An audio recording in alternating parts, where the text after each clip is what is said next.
Em pé como estamos, por gentileza, pegue sua Bíblia.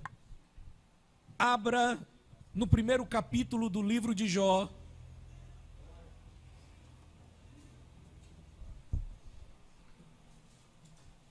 Livro de Jó, no capítulo 1.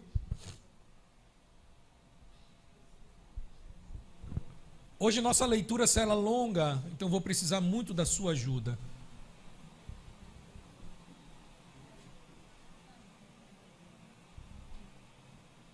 Jó no capítulo de número 1.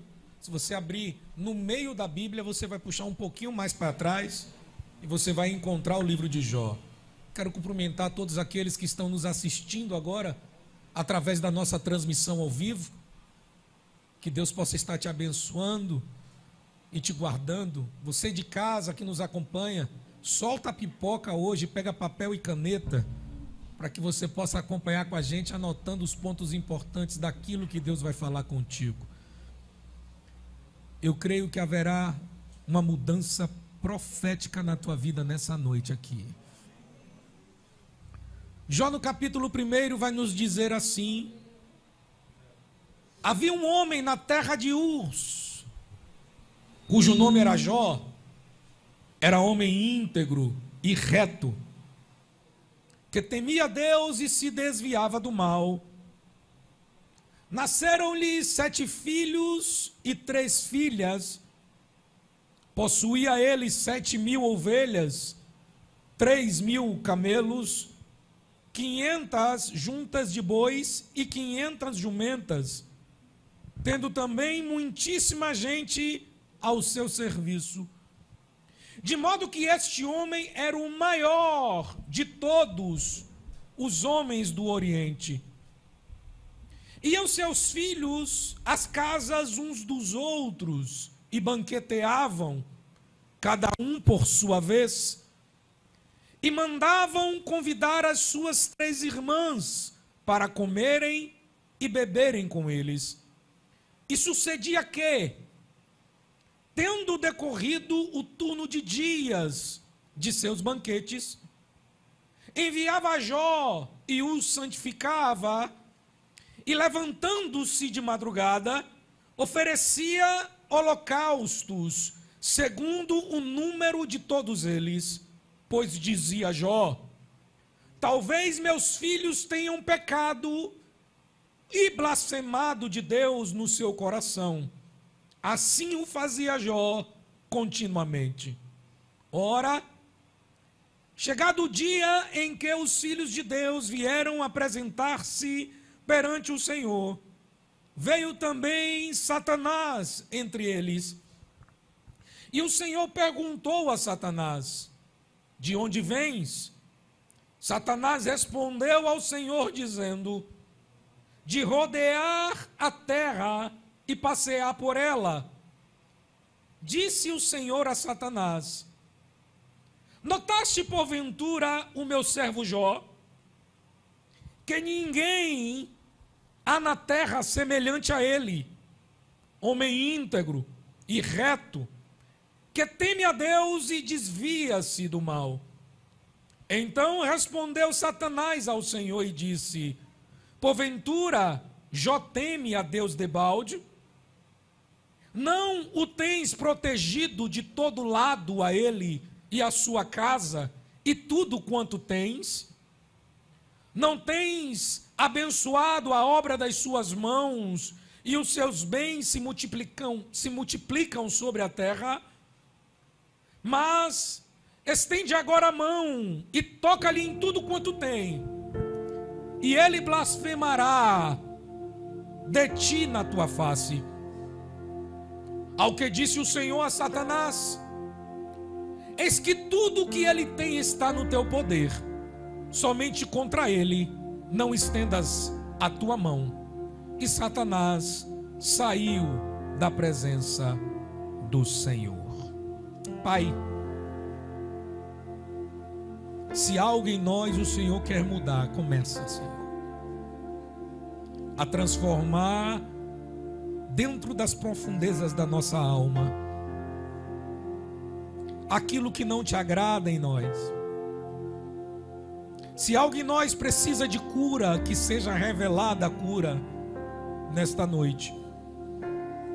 Se algo em nós precisa de mudança, que seja revelado em nós a mudança, mas não nos faz permanecer como estamos, porque dependemos em constância da tua presença.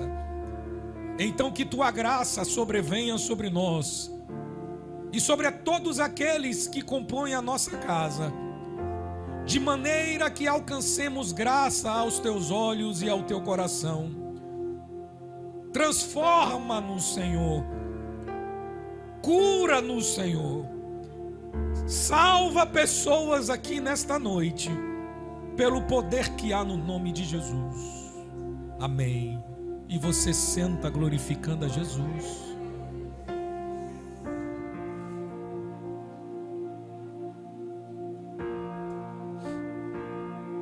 Eu gostaria de, nesta noite, lhe apresentar uma família unida, uma família coesa, uma família próspera, uma família cujo patriarca é elogiado pelo próprio Deus. Observe que Jó, ele não foi apresentado pelo diabo. Jó, ele foi apresentado pelo próprio Deus. O próprio Deus, em um dos seus momentos de passeio pela terra, no momento em que Satanás se aproxima,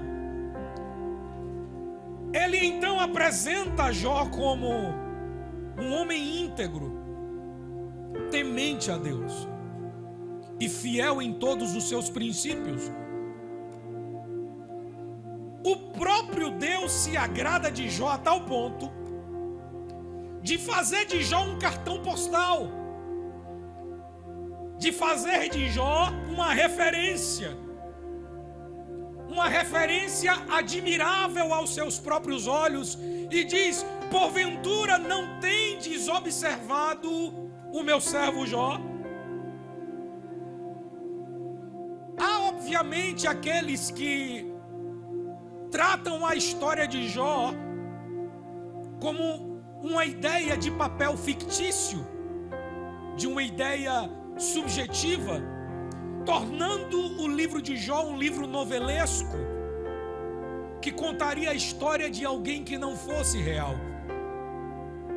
Mas se nós fizermos um estudo cuidadoso da vida de Jó, nós vamos e podemos observar e encontrar em Bereshit, no início, nos termos iniciais das Escrituras, que Jó, ele viveu possivelmente 3 gerações após a vida de Abraão. O contexto da sua história, ele se apresenta basicamente no final do livro de Gênesis. Se você abrir no livro de Gênesis, no capítulo de número 36, no versículo 4, você vai ver que um dos amigos de Jó, conhecido como Elifaz, que está descrito no livro de Jó, no capítulo de número 4, lá em Gênesis, no capítulo de número 36, no versículo de número 4, e também no versículo de número 15, ele vai referir-se a Elifaz como se ele fosse um dos netos de Abraão,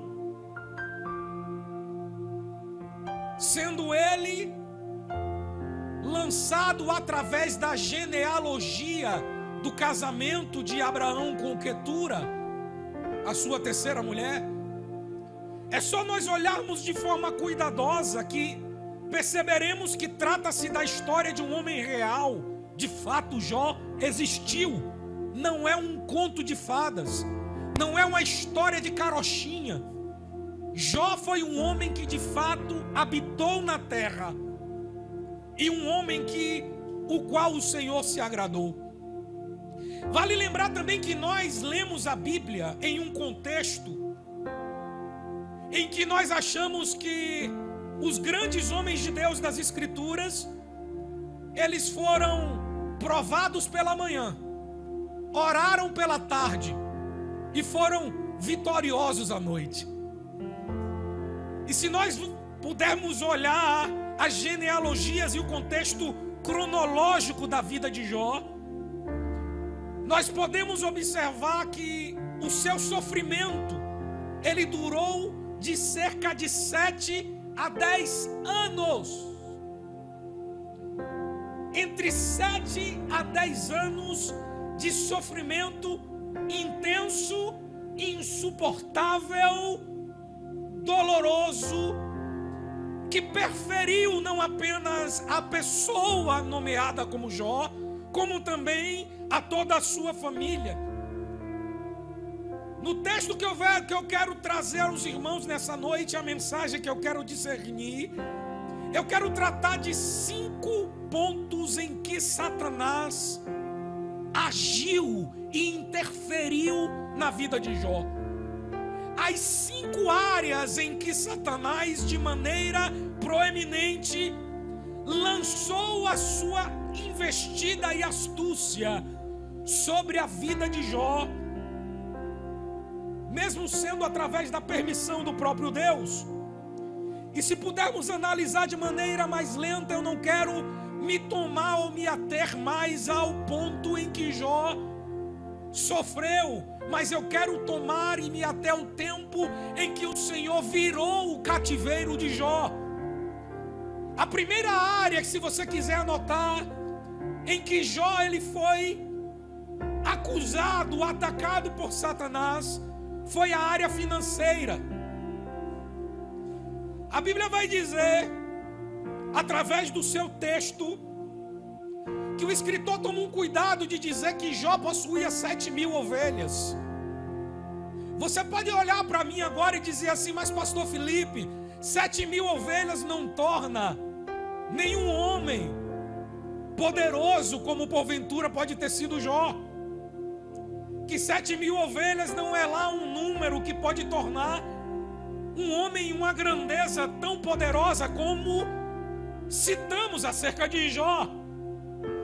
Mas historiadores, eles afirmam que essas 7.000 ovelhas, elas fabricavam lã, a ponto de Jó talvez tivera sido dono de uma indústria têxtil. Ele fornecia lãs para a fabricação de roupas para os nobres. Então essa criação de ovelhas de Jó, porventura pode ter sido a primeira fabricação de lã, de roupa têxtil que já existiu. Por que eu afirmo isto? Porque somente os nobres possuíam vestimenta de lã de ovelha. Era o tecido mais raro e o tecido mais volumoso, os quais eles utilizavam naquele tempo. Depois a Bíblia vai citar que Jó possuía 3.000 camelos. E você há de convir comigo que ninguém coloca no quintal de casa como animal de estimação 3.000 camelos. Que 3.000 camelos não cabem em qualquer lugar. Só que você também vai lembrar que camelo, ele era o animal mais utilizado para transportes naquele tempo. Você precisa lembrar que Jó, ele morava na região de Ur dos Caldeus.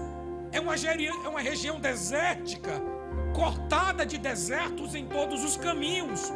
O que nos leva a entender que, além de ele ser empresário na região, no segmento têxtil, Jó também utilizava desses camelos para o transporte de passageiros, cortando os desertos.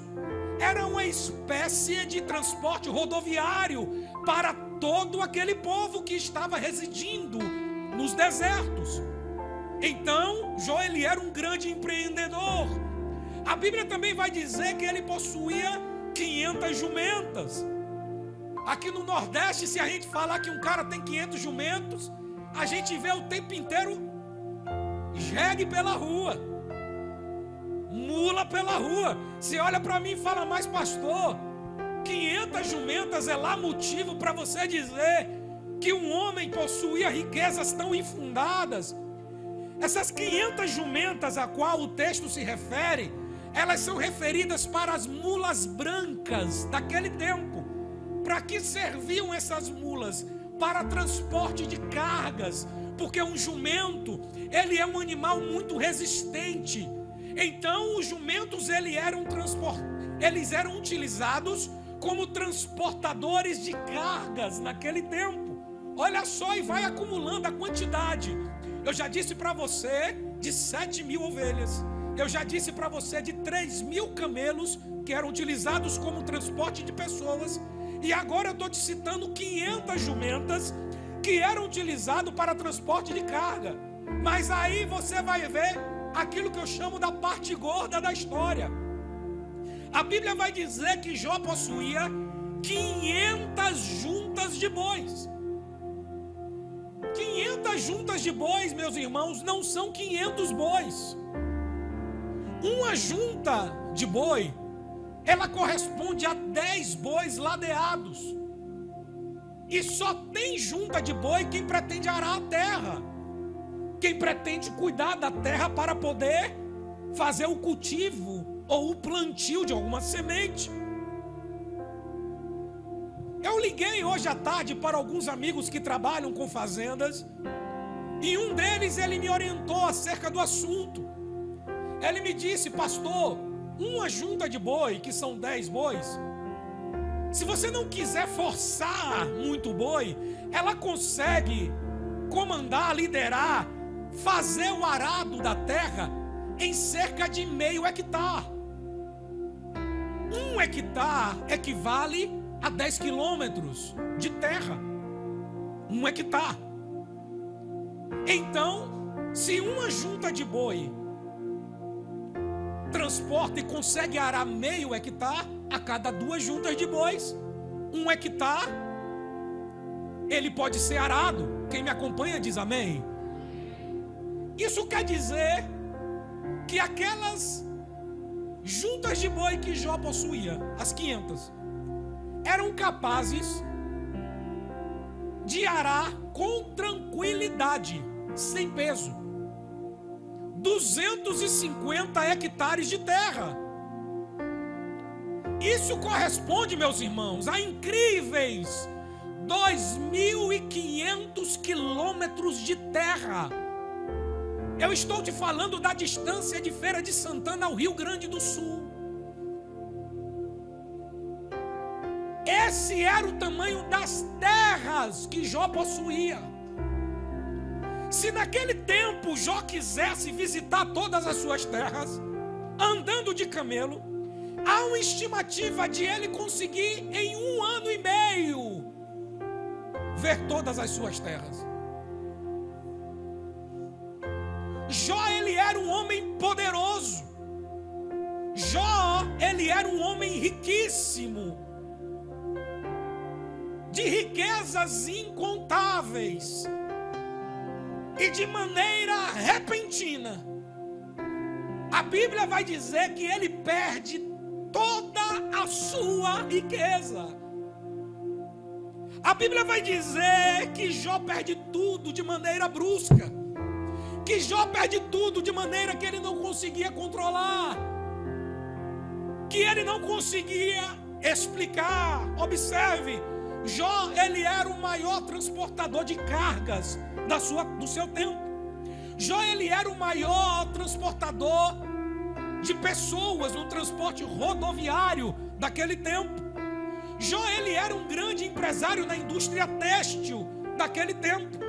E Jó, ele era o maior detentor de terras naquele tempo.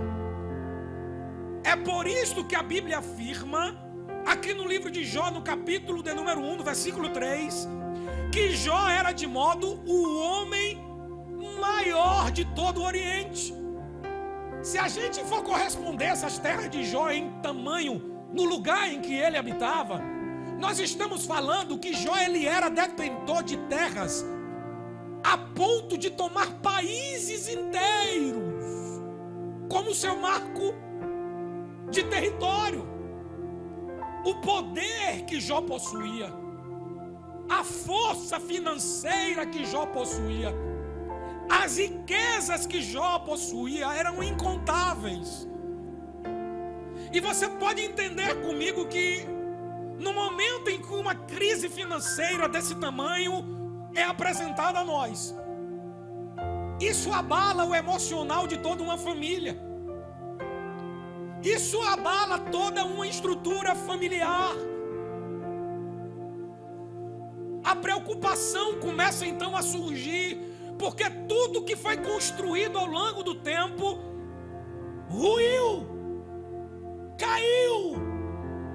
E lembre de uma coisa: Deus ele não desceu à terra para avisar, Jó, eu vou te quebrar agora, para te restituir amanhã. Você tem que lembrar que não houve um aviso dos céus.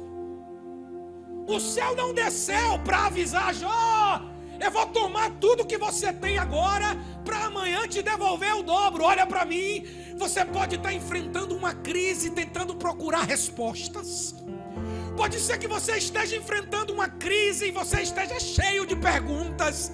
Simplesmente Deus decidiu mostrar o quanto vale a sua fidelidade a Ele.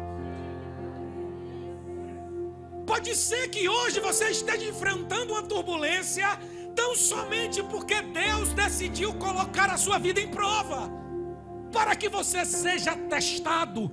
Mas eu profetizo que serás aprovado nessa peleja, que a tempestade vai passar, mas que a presença de Deus será permanente na tua história de vida. Aleluia.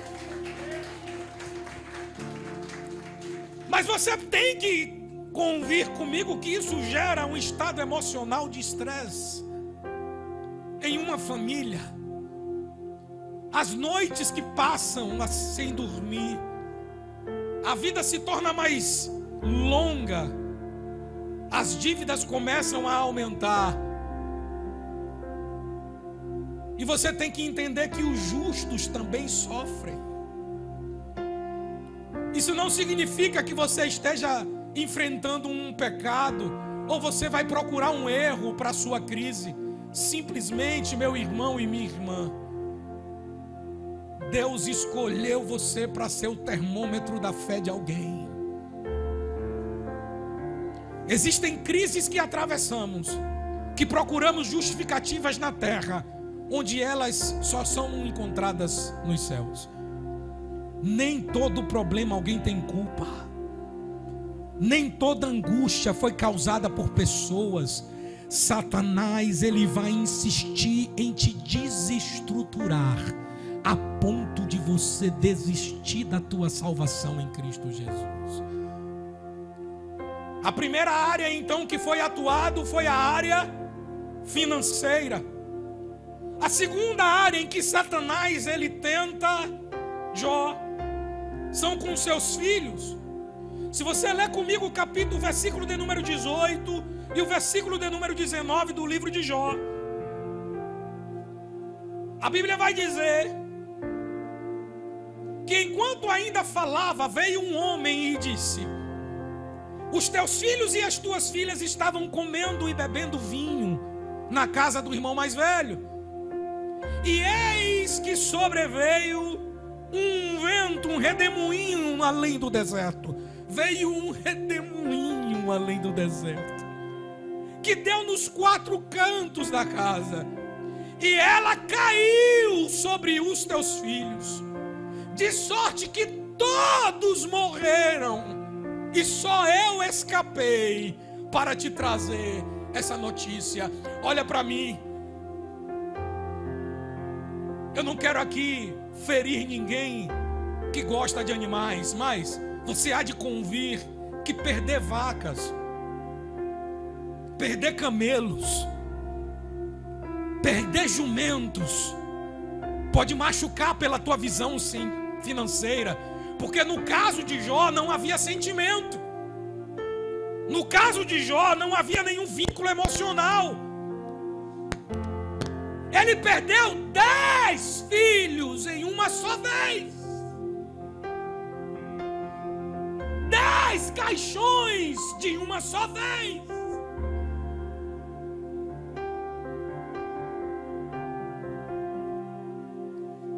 vida de Jó desmoronou. A sua estrutura emocional estava completamente abalada. E não terminou a guerra. Não chegou nem na metade da guerra de Jó. Em um único dia, Jó ele perde todos os seus 10 filhos. Um redemoinho passa. Jó estava ali, quem sabe sentado na sua casa, na sua mesa. Quando um homem entra na sua casa e fala: Jó, veio um redemoinho com ventos dos 4 cantos e derrubou a casa do teu filho mais velho. Lá estavam todos os teus filhos e todos morreram. A Bíblia vai dizer que nesse momento Jó prostrou-se. Meu irmão e minha irmã, tem gente que interpreta esse prostrou-se de maneira errada. Esse prostrou-se que está dizendo aqui nesse texto é literalmente falar que Jó desfaleceu-se, que Jó não conseguiu manter as suas pernas firmes, que Jó não conseguiu vencer aquela dor, que Jó desmaiou de dor. Eu vi uma história de um pai que perdeu um filho que tinha 8 anos de idade. E na história esse pai dizia: pastor, é como se alguém abrisse a minha caixa torácica, enfiasse a mão no meu coração e arrancasse o meu coração fora. Só que eu pedia para morrer, mas eu não morria. É como arrancar o coração de um pai. Esse homem que deu esse testemunho perdeu um filho. Eu estou tratando com você de um homem que perdeu 10 filhos de uma só vez.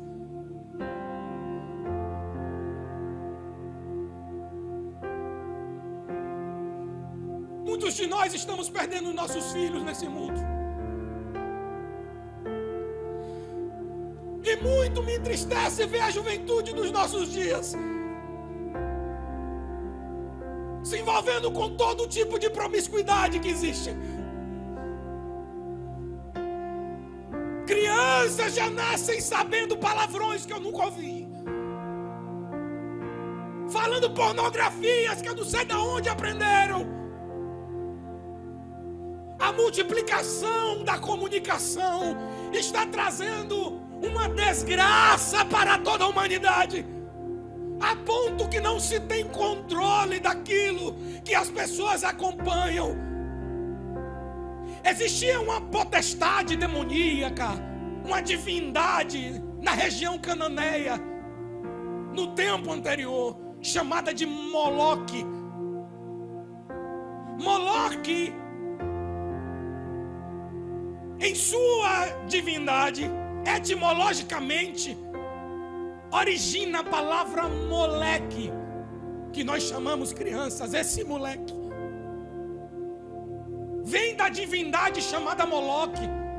Moloque, ele é um demônio que possuía cabeça de boi e chifres de boi e corpo de homem. Ele se assentava com as pernas abertas ou com pernas cruzadas.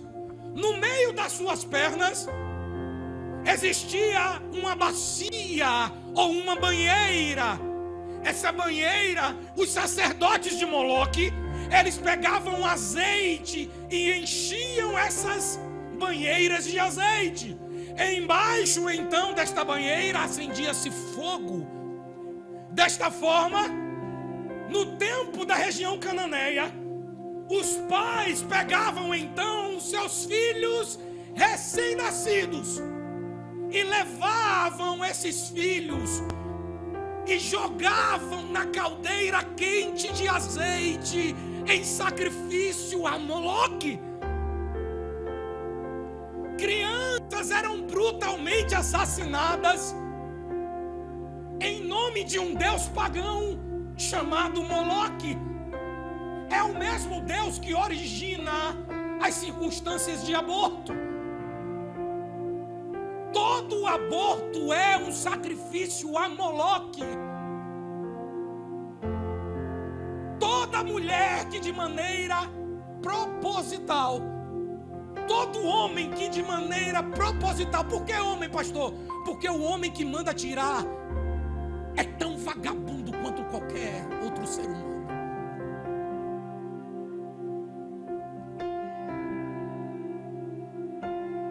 Toda criança abortada é um sacrifício a Moloque.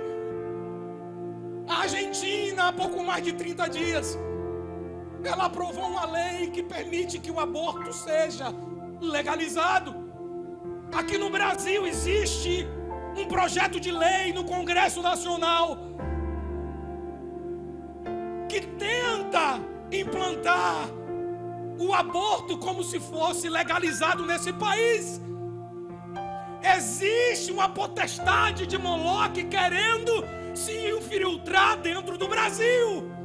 Existe uma potestade de Moloque querendo derrubar os nossos filhos, as nossas crianças. Mas eu vim como profeta de Deus aqui nessa noite falar para você que o Senhor está abrindo um milagre especial na tua vida, na tua família, sobre a vida dos teus filhos. Aleluia.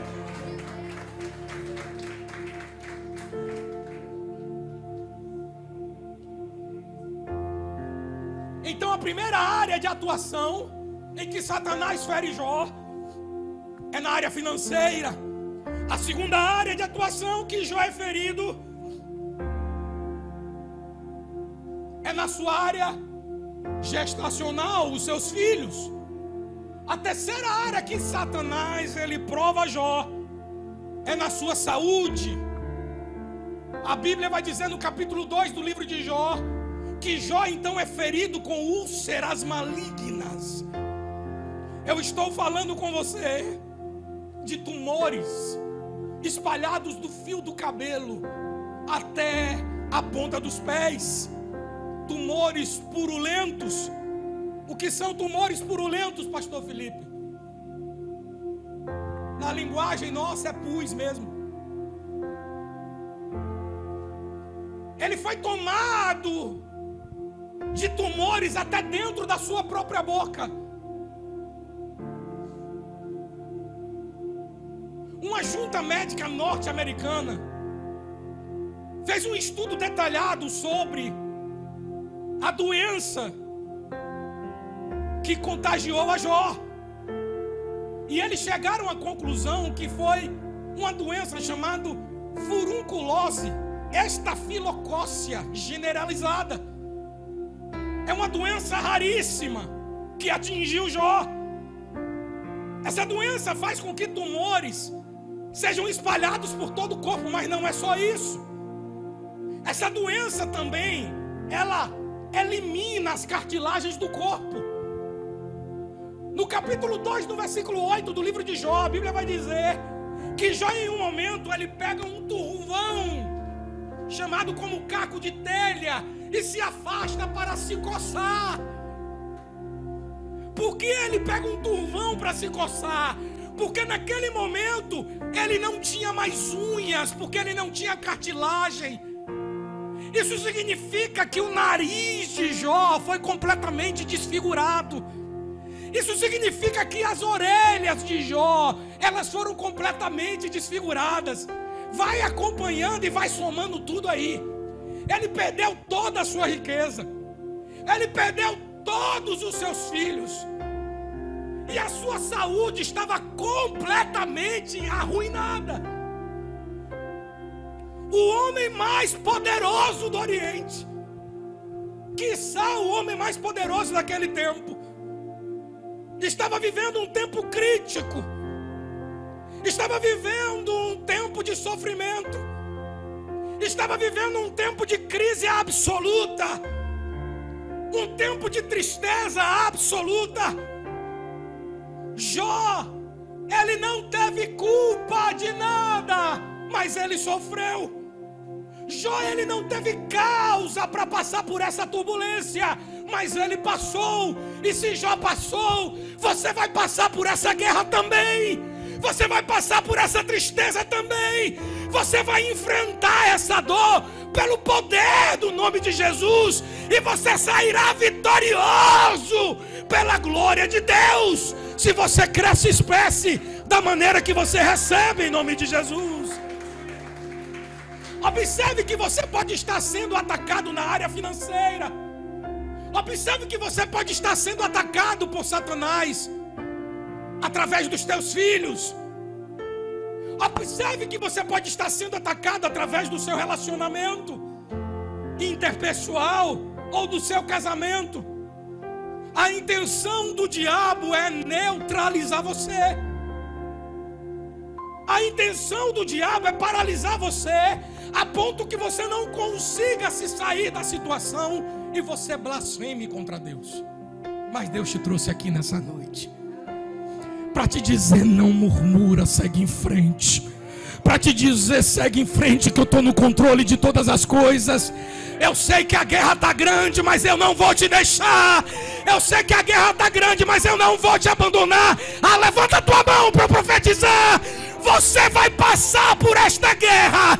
Você vai passar por esta crise. Você vai vencer essa turbulência, porque maior é aquele que te chamou e que está na tua frente e vai derrotar todos os teus inimigos.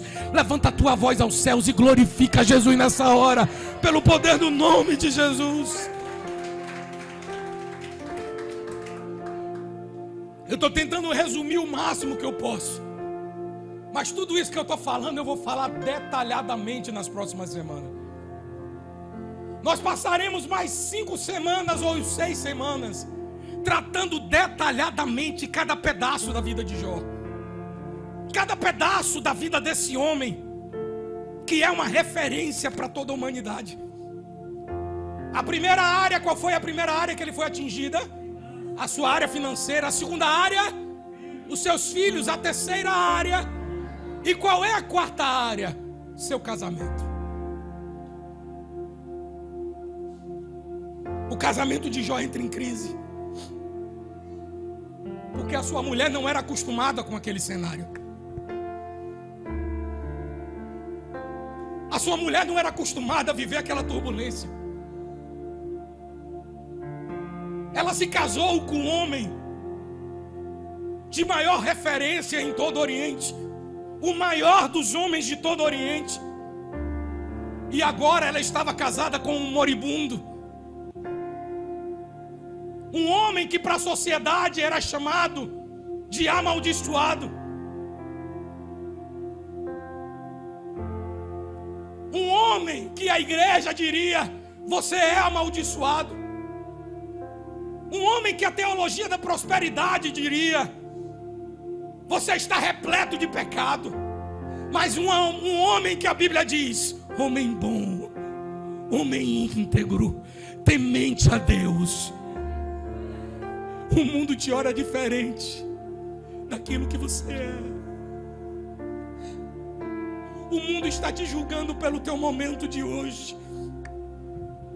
As pessoas estão apontando para você e te vendo pelo teu agora. E Deus está te vendo lá na frente. Ele é meu. Fui eu que escolhi. Tem gente apontando para você e te julgando, dizendo: acabou. Casamento não vai mais, os filhos não vão mais, os negócios não vão mais. Mas escuta Deus falando contigo agora: eu ainda tenho uma grande história para escrever. Eu ainda tenho um grande projeto na tua vida. Eu ainda tenho portas para abrir para você. Mas a esposa de Jó não aguentou. A esposa de Jó sepultou 10 filhos com ele. Que perdesse tudo, mas não perdesse seus filhos. Eu conheço uma pessoa que há mais de um ano está em plena depressão, porque perdeu um filho. Eu conheço uma pessoa alegre, feliz, que há mais de um ano amarga uma profunda depressão, porque perdeu seu filho. Seu filho nasceu. Ela pegou, olhou e não saiu da UTI e morreu. Uma pessoa alegre, bem-sucedida, está desfalecida agora em cima de uma cama enquanto eu prego aqui. Mas se ela estiver ouvindo essa mensagem, ela vai entender que ainda tem uma porta de Deus para ser aberta na sua vida. A mulher de Jó enterrou 10 filhos. 10 filhos que ela muito amava. 10 filhos que ela era apaixonada.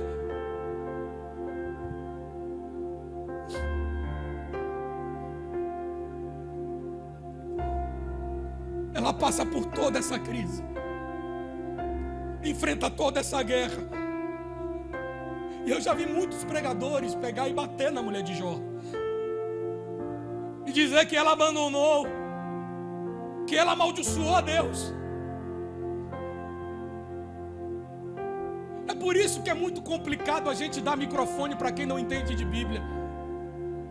É por isso que eu tenho uma doutrina no meu coração que não ordenarei sacerdotes que não passem por seminários teológicos. Porque a gente não pode botar descarga em cima do altar. Pessoas sem conhecimento nenhum, que falam de um Deus que elas não conhecem. Se você pega um ensinamento errado e traz para a sua vida, você está vivendo uma heresia em forma de Bíblia. Se dizendo ser Deus, as pessoas usam as suas próprias palavras para roubar a igreja. Essa é a teologia da prosperidade.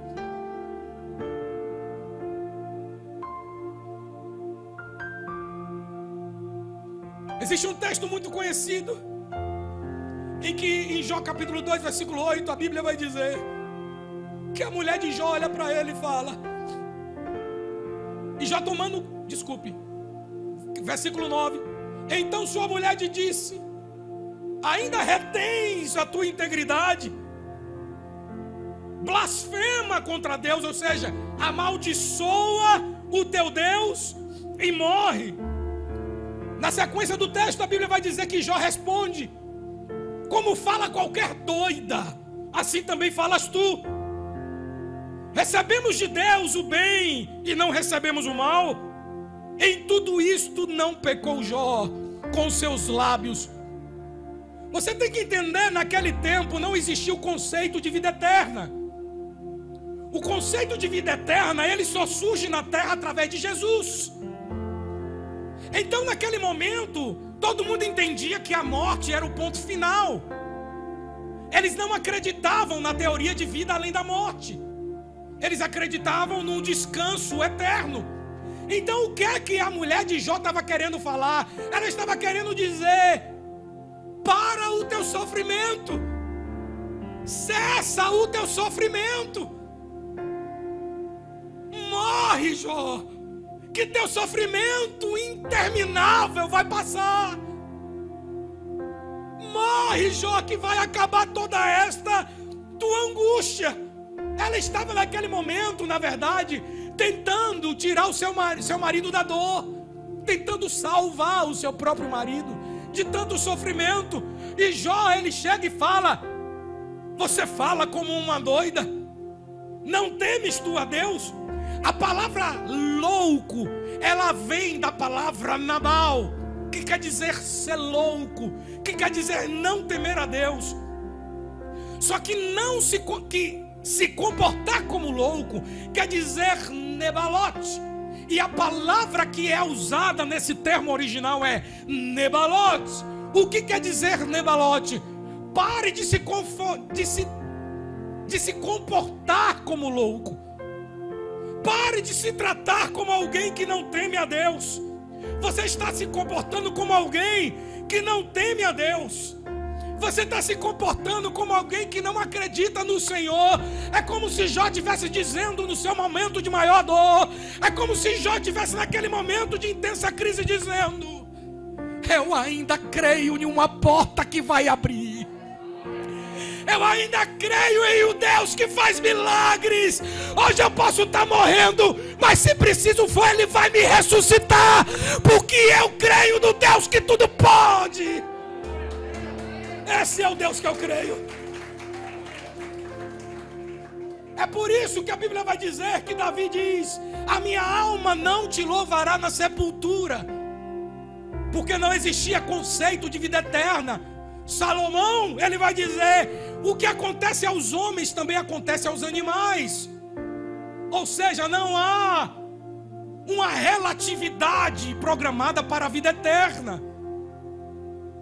A intenção dela é acabar com a dor de Jó. E a Bíblia vai dizer que chega um momento que Jó vai dizer assim, lá do capítulo de número 36: eu procuro aquela que alegrava a minha casa e já não encontro mais. A Bíblia vai dizer que Jó fala que o hálito dele se tornou insuportável para a sua mulher, devido às úlceras que estavam tomadas na sua boca. A mulher de Jó não teve condições de continuar vendo aquela cena e se afastou. A partir daí, Jó, ele vive em cima de um monturo. Ele vive em cima de um lugar isolado, sozinho.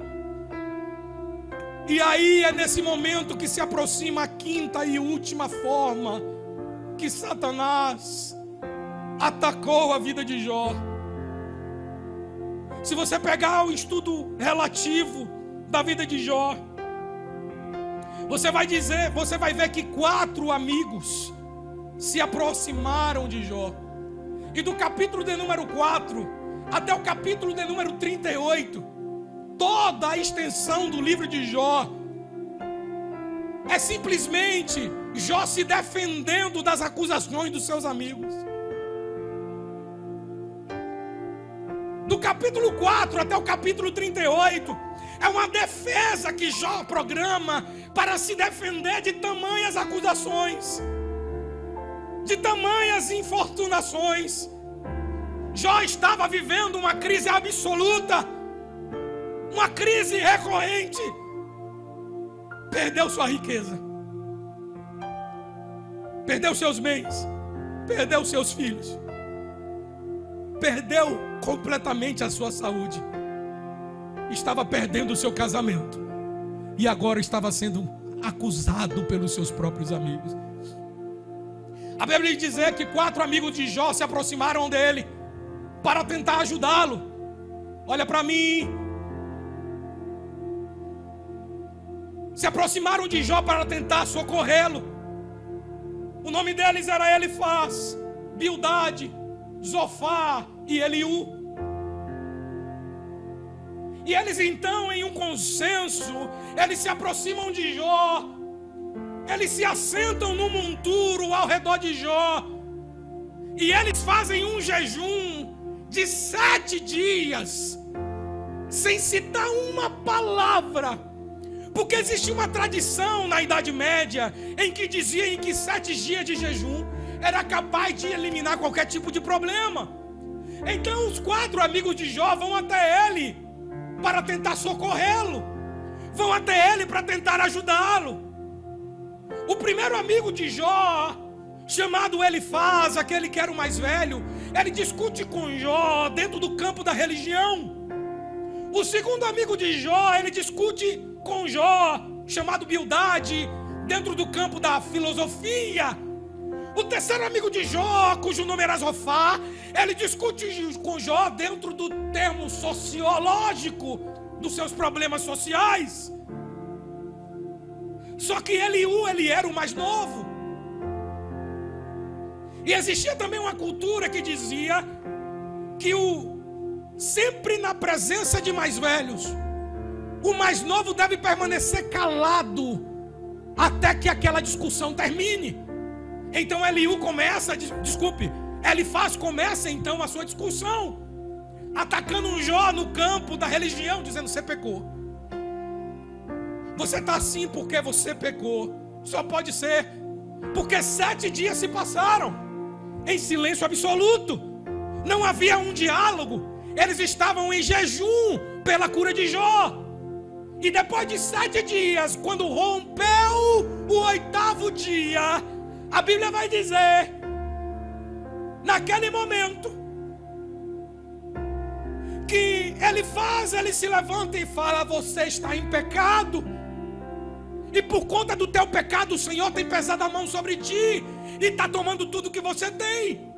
Depois dele se defender de Elifaz, Bildade então começa no seu termo filosófico e fala: por acaso os teus antepassados porventura têm blasfemado contra Deus, a ponto de na tua descendência você ter recebido a carga e está perdendo tudo que tem?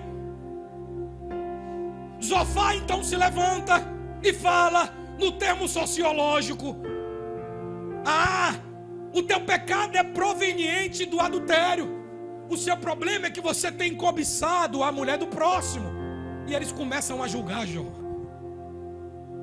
Só que o mais novo permanecia calado. Os 3 mais velhos começam a dizer aquilo que porventura eles achavam. Como tem gente, Rubem, que acha sobre a gente?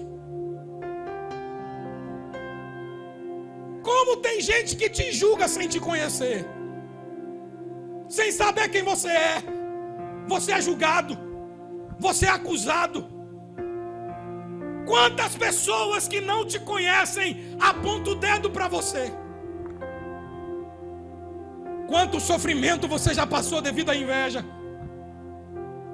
Quanto sofrimento você já passou devido às perseguições da vida? Quantos sofrimentos você já passou por conta das difamações que você recebeu?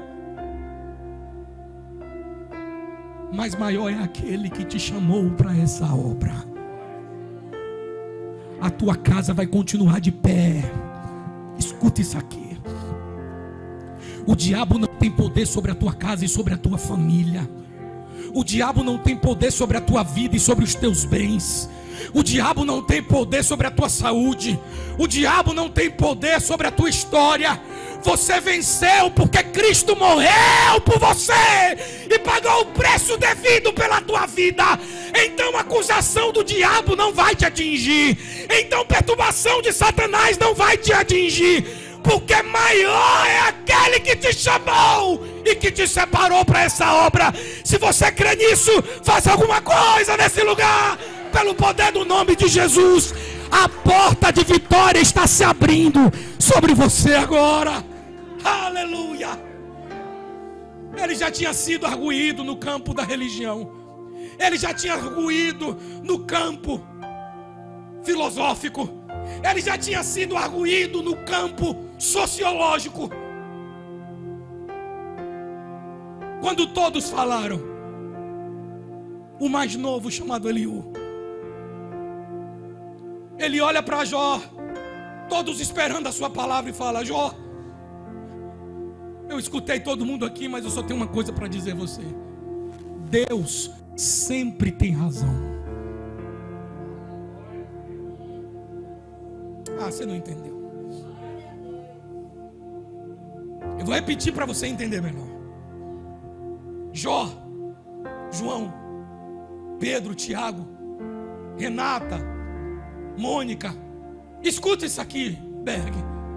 Deus sempre tem razão. Sabe o que é que eu quero dizer com isso? Ele não saiu do controle. A guerra está grande, mas o controle continua na mão dele, Michael. A tribulação está grande, mas o controle não saiu da mão do teu Deus. A tua perseguição, a tua confusão de mente está muito grande, mas Ele não deixou o controle da tua vida. Ele continua acreditando naquilo que você é e não naquilo que dizem sobre você. Ele continua confiando naquilo que Ele te prometeu. E todas quantas são as promessas de Deus a teu respeito hão de se cumprir na tua vida. Tempestade alguma vai ser capaz de neutralizar aquilo que Deus está descrevendo para você.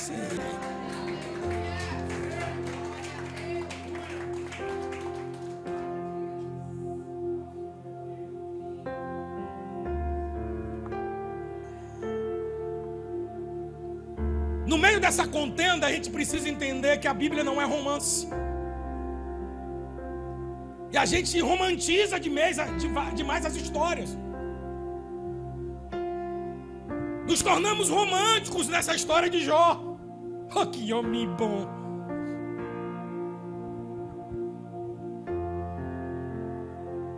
Nós romantizamos demais e defendemos demais. E Jó era tão humano contra eu e você. Jó não era infalível. Ele não era perfeito. Na sua caminhada, Jó também errou. A Bíblia vai dizer que por 33 vezes, durante o seu tempo de sofrimento, Jó questionava a Deus. Por quê? Por quê? Por 33 vezes ele perguntava: por que a porta ainda não abriu? Por que é que eu perdi meus 10 filhos? A Bíblia vai dizer que por 5 vezes Jó chorava de saudade dos seus filhos. A Bíblia vai dizer assim: a minha face está inchada de chorar a ausência daqueles que rodeavam a minha mesa. Ele estava com a sua face desfalecida por pagar o preço do choro pela morte dos seus filhos. E dentre das suas perguntas ele dizia: por que eu estou sendo acometido de tamanha desgraça? Por que sobre mim veio tamanha dor? A Bíblia vai dizer que 31 vezes ele abre a boca com queixas amargas a Deus. A chegar a um ponto que Jó chama literalmente Deus para o braço. Chega um ponto que Jó não aguenta mais e chama Deus para a mão. A Bíblia vai dizer que Jó diz assim: se o Todo-Poderoso viesse a mim, certamente ele não me teria atingido. Ele literalmente, ele chama na mão a Deus. E agora eu quero começar o tempo, em poucos minutos que me restam, a traçar para você o processo de restauração da vida de Jó. Lembrando a você que eu estou fazendo um resumo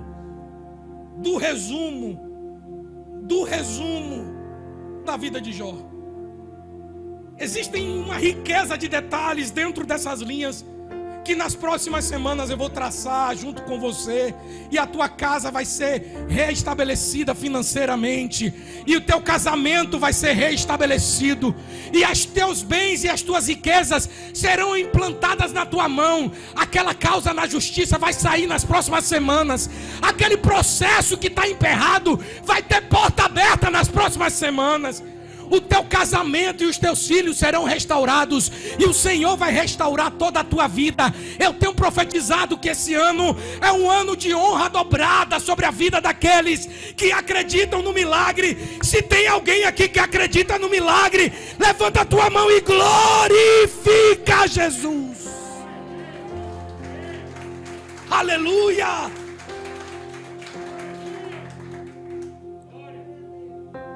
No processo de restauração vai começar lá no Jó, capítulo de número 38. Se você quiser acompanhar comigo, eu já estou no final do livro de Jó. Hoje eu fiz um resumo de todo o livro de Jó, basicamente, até agora.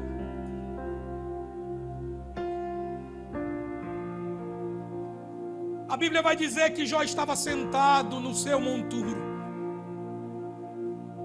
já nos últimos dias de sua vida, esperando o momento de morrer. Jó estava próximo do seu momento de morte. Quem me ouve diz amém. Naquele momento, a Bíblia vai dizer que um redemoinho da banda do norte surge, vindo em direção a Jó. O que foi que matou os filhos de Jó?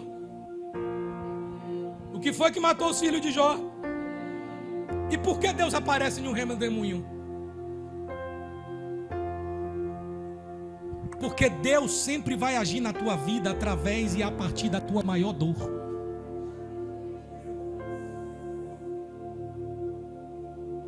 O primeiro ponto que Deus vai agir na tua vida é aonde te machuca mais, aonde está a tua ferida maior. Deus ele vai surgir na tua vida para resolver o teu problema. E para resolver o teu problema, ele vai precisar muitas vezes confrontar você. Ele vai precisar ter uma conversa diretamente com você. Por que é que Deus se apresenta em um redemoinho para Jó? Para ele entender que ele estava chegando ali para resolver, que existia um tempo de restituição que estava sendo preparado. Escuta essa se você quiser. Está sendo aprontado um tempo de restituição na tua vida.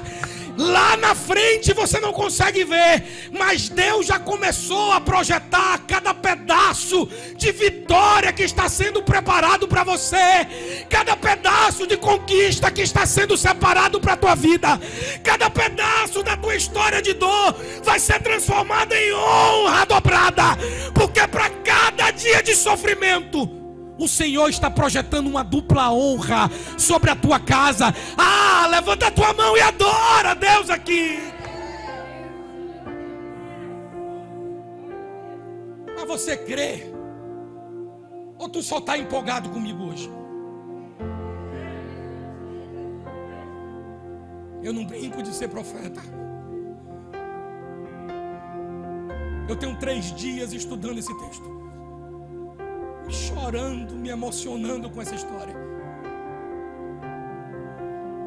porque tem muito Jó sentado aqui. Tem muita gente achando que acabou. Tem muita gente achando que acabou a história. Tem muita gente pensando que é o ponto final da vida, a ponto de Jó chegar e falar: se Deus fosse homem e tivesse aqui, certamente ele não me atingiria. Aí a Bíblia vai dizer que Deus então aparece. É tão interessante. É tão interessante que Deus se apresenta a Jó e fala: Jó, levanta-te e cinge-te de toda a tua força, porque eu quero conversar frente a frente contigo. Eu vou te fazer perguntas, Jó, e você vai me responder. Eu vou te perguntar, e com tua boca tu vai me dizer. E Deus então, na sua conversa com Jó, ele fala: vamos começar através de uma arguição sobre a tua vida, para a gente se entender.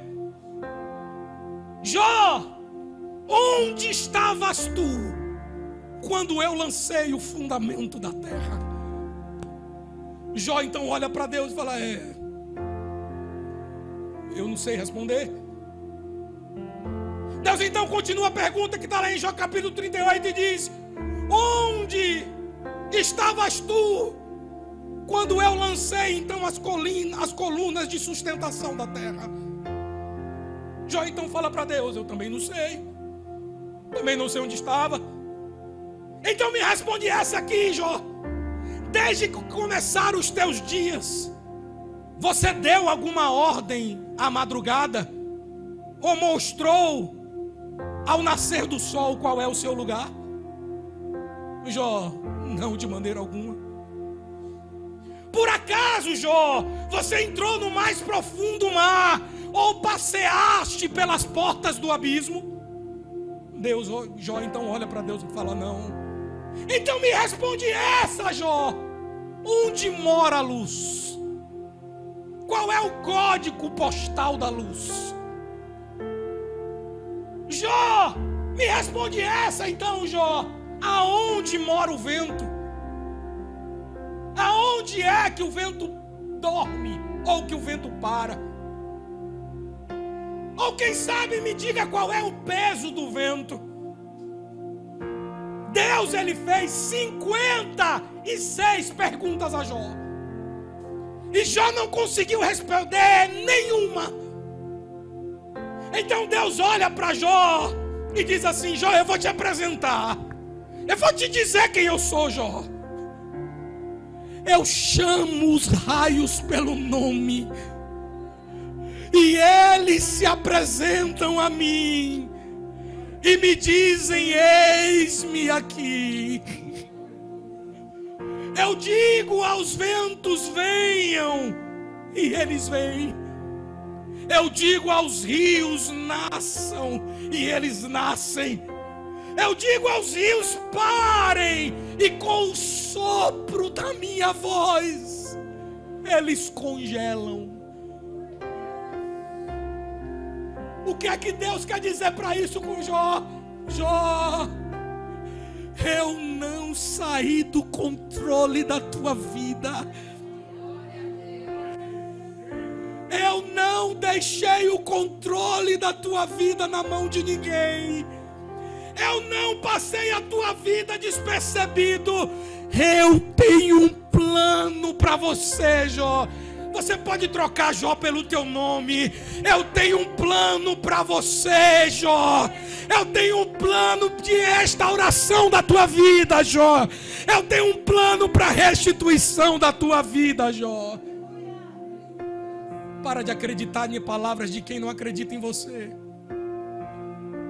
Para de emprestar teus ouvidos para pessoas que não te conhecem,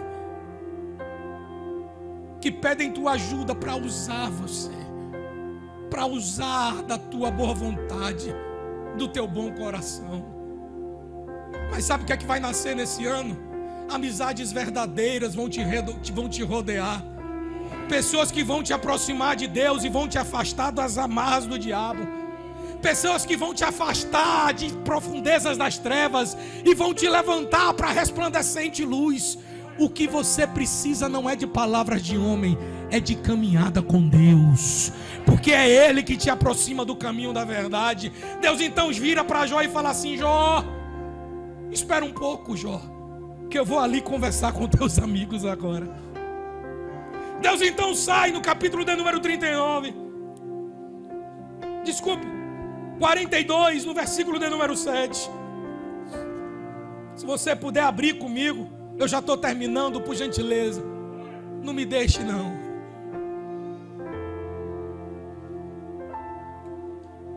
Já estamos no último capítulo.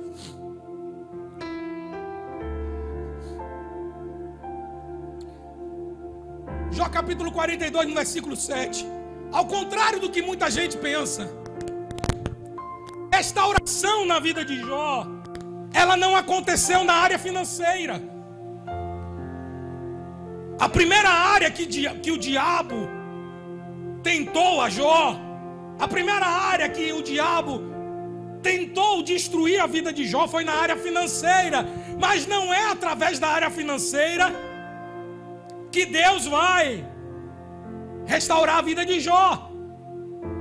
O processo da restauração da vida de Jó não começa pela sua área financeira.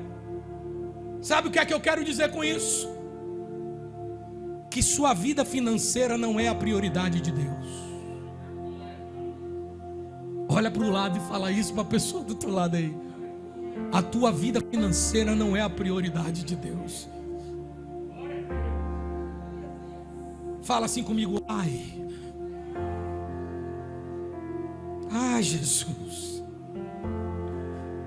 eu vim aqui para abrir a porta, Jesus, e não é prioridade. Vê se não é melhor esse caminho. Jó 42, 7. Sucedeu, pois, que acabando o Senhor de dizer a Jó aquelas palavras, o Senhor disse a Elifaz, o temanita. Elifaz era o mais velho: a minha ira se acendeu contra ti e contra os teus dois amigos, porque não tendes falado de mim o que era reto com o meu servo Jó. Me ajuda aqui a responder isso aqui. Quantos amigos Jó tinha? E por que Deus só respondeu para 3?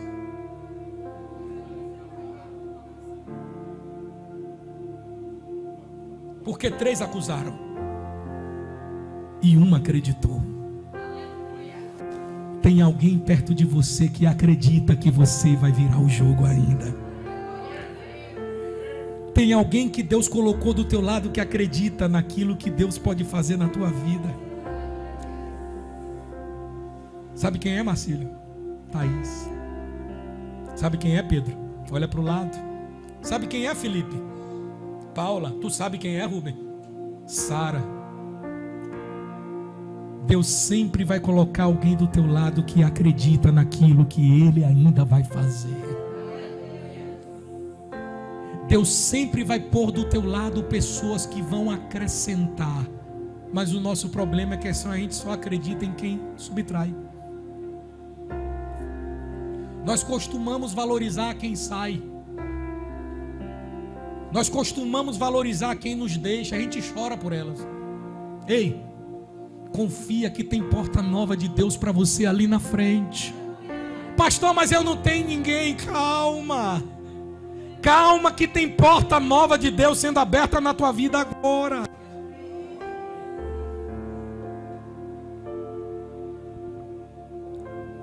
No versículo 8 a Bíblia vai dizer: tomai, pois, 7 novilhos, 42:8, e 7 carneiros, e ide até o meu servo Jó, e oferecei um holocausto por vós, e o meu servo Jó orará por vós, porque deveras a ele eu ouvirei. Olha para mim. A primeira área que Deus restaura na vida de Jó é a sua autoridade sacerdotal. A primeira área que Deus restaura na vida de Jó é a sua identidade. A primeira área que Deus restaura na vida de Jó é o sacerdócio. Não adianta Deus restaurar as tuas finanças e você continuar igual. Não adianta Deus restaurar a tua vida e você continuar da mesma forma. Não adianta. Não adianta Deus querer restaurar você e você continuar abraçando da mesma forma o teu pecado. Não adianta. Enquanto você não abrir mão do pecado, a promessa não vai cumprir na tua vida. Enquanto você não abrir mão daquilo que te afasta de Deus, não vai ter cumprimento de promessa na tua vida. Você quer a vitória, mas não quer o sacrifício. Você quer a conquista, mas não quer pagar o preço. Pastor, eu não aguento mais, vou largar. Larga. Você acha que é assim que Deus vai te abençoar? Você acha que a bênção do Senhor está em você desistir da promessa? Porque está difícil. Não abandone a sua casa. Eu vou falar de novo para ver se eu escuto um amém. Não abandone a sua casa. Não abandone a sua família. Existem 3 princípios que podem te fazer vitorioso. O primeiro: não abra mão da sua família. Não abra mão da verdade. Não abra mão do teu Deus. Se você cumpre com esses 3 princípios, o Senhor vai cumprir com todas as promessas que Ele está estabelecendo na tua vida. Você quer prosperidade, mas você não quer ser nem dizimista nem ofertante.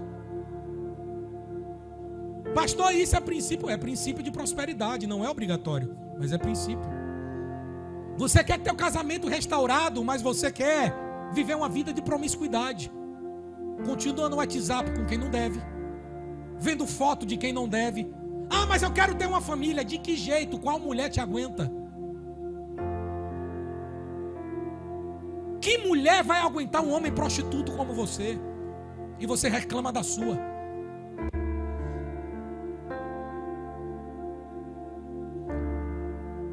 Que ser humano vai aguentar tanta mentira da tua boca? Imagine Deus. Ele está te dando chance em cima de chance, oportunidade em cima de oportunidade. Mas não se preocupe que um dia a conta chega. Nós somos românticos demais com a Bíblia. A conta chega. Tem gente que morre e a gente não sabe por quê. Blasfêmia! Imoralidade! Não brinque com Deus.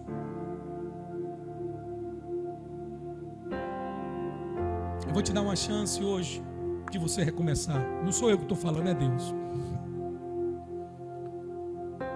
Faça uma prova com Deus. Abra mão de tudo aquilo que te afasta da presença. Busque em primeiro lugar o reino de Deus, e todas as coisas vos serão acrescentadas.